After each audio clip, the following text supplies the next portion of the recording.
Kelompok 10, Satyanada Anggita, Maira Larasati, dan Naila Latifah Salsabila, 12 IPS 2. Perlindungan dan penegakan hukum. 1. Konsep perlindungan dan penegakan hukum.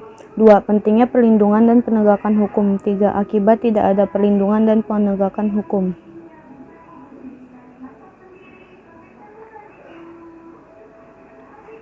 1. Konsep perlindungan dan penegakan hukum. Menurut Andi Hamzah, perlindungan hukum dimaknai sebagai daya upaya yang dilakukan secara sadar oleh setiap orang maupun lembaga pemerintah dan swasta yang bertujuan mengusahakan pengamanan, penguasaan, dan pemenuhan kesejahteraan hidup sesuai dengan hak-hak asasi yang ada. Suatu perlindungan dapat dikatakan sebagai perlindungan hukum apabila mengandung unsur-unsur sebagai berikut. Adanya perlindungan dari pemerintahan kepada warganya, jaminan kepastian hukum berkaitan dengan hak-hak warga negara, adanya sanksi hukuman bagi pihak yang melanggarnya. Proses penegakan hukum merupakan salah satu upaya untuk menjadikan hukum sebagai pedoman dalam setiap perilaku masyarakat maupun aparat atau lembaga penegak hukum. Penegak hukum merupakan syarat terwujudnya perlindungan hukum. Kepentingan setiap orang akan terlindungi apabila hukum yang mengaturnya dilaksanakan baik oleh masyarakat ataupun aparat penegak hukum. Pentingnya perlindungan dan penegakan hukum. Perlindungan dan penegakan hukum sangat penting dilakukan karena dapat mewujudkan hal-hal berikut ini. A. Tegaknya supremasi hukum. Supremasi hukum bermakna bahwa hukum mempunyai kekuasaan mutlak dalam mengatur pergaulan manusia dalam berbagai macam kehidupan. B. Tegaknya keadilan. Tujuan utama hukum adalah mewujudkan keadilan bagi setiap warga negara. C. Mewujudkan perdamaian dalam kehidupan di masyarakat. Kehidupan yang diwarnai suasana yang damai merupakan harapan setiap orang. 3. Akibat tidak ada perlindungan dan penegakan hukum. 1. Dampaknya, hukum menjadi alat untuk menindas yang lemah. 2. Terjadinya kekacauan di segala sektor. 3. Manusia akan hidup bebas, namun di saat yang sama juga kehilangan kebebasannya. 4. Masyarakat kehilangan kepercayaan terhadap pemimpinnya. Punya keadilan, tidak akan ada perdamaian. Setiap manusia memiliki ego. 6. Tak ada tempat berlindung. Jika semua bentuk dari hukum dan aturan sudah menjadi tumpul, maka tak ada satupun hal yang bisa melindungi hak-hak masyarakat. Peran lembaga penegak hukum dalam menjamin keadilan dan kedamaian. 1. Peran Polri. Sesuai dengan UU Nomor 2 Tahun 2002 Pasal 13, Polri memiliki tugas untuk memelihara keamanan dan ketertiban masyarakat, menegakkan hukum, memberikan perlindungan, pengayoman, dan pelayanan kepada masyarakat. 2. Peran Kejaksaan Republik Indonesia. Peran Kejaksaan RI diatur dalam Undang-Undang Nomor 16 Tahun 2004 Pasal 30, yaitu untuk melakukan penuntutan, melaksanakan penetapan hakim dan putusan pengadilan yang telah memperoleh kekuatan hukum tetap, melakukan pengawasan terhadap pelaksanaan putusan pidana, pengawasan dan keputusan pidana bersyarat. Selain itu, peran kejaksaan juga melakukan penyidikan terhadap tindak pidana tertentu berdasarkan undang-undang. 3. Peran hakim sebagai pelaksana kekuasaan kehakiman.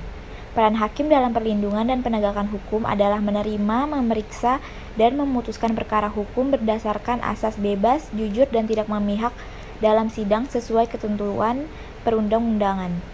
4. Peran advokat dalam penegakan hukum.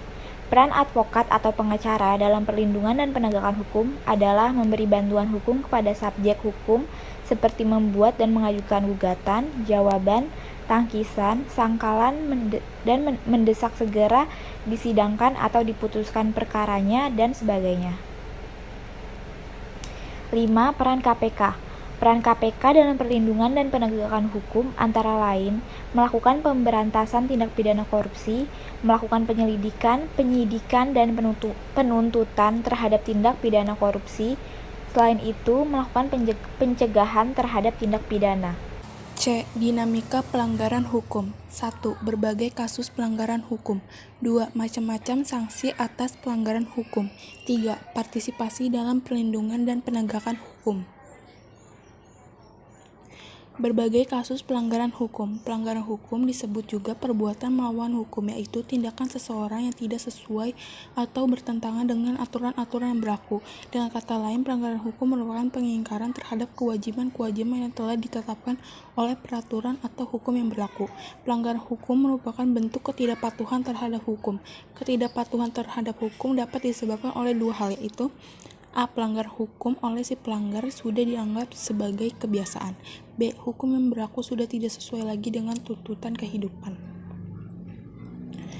Contoh perilaku yang bertentangan dengan aturan yang dilakukan di lingkungan keluarga, sekolah, masyarakat, bangsa, dan negara.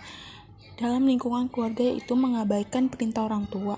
2. Mengganggu kakak atau adik yang sedang belajar. 3. Ibadah tidak tepat waktu. Dalam lingkungan sekolah, menyontek ketika ulangan.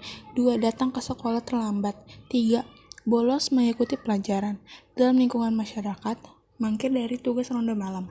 Tidak mengikuti kerja bakti dengan alasan yang tidak jelas. Main hakim sendiri. Mengonsumsi obat-obat terlarang. Dalam lingkungan bangsa dan negara, diantaranya tidak memiliki KTP, tidak memiliki SIM, tidak mematuhi rambu-rambu lalu lintas, melakukan tindak pidana seperti pembunuhan, perampokan, penggelapan, pengedaran uang palsu, pembajakan karya orang lain, dan sebagainya.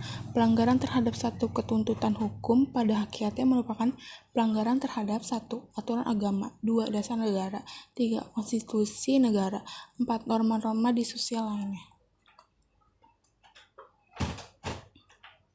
Macam-macam sanksi atas pelanggaran hukum. 1. Sanksi hukum pidana. 2. Sanksi hukum perdata. Yang ketiga, sanksi administrasi atau administratif. Partisipasi dalam perlindungan dan penegakan hukum. Kepatuhan hukum mengandung arti bahwa seseorang memiliki kesadaran untuk 1. Memahami dan menggunakan peraturan perundangan yang berlaku. 2. Mempertahankan tertib hukum yang ada. 3. Menegakkan kepastian hukum. Sekian dari kelompok kami. Wassalamualaikum warahmatullahi wabarakatuh.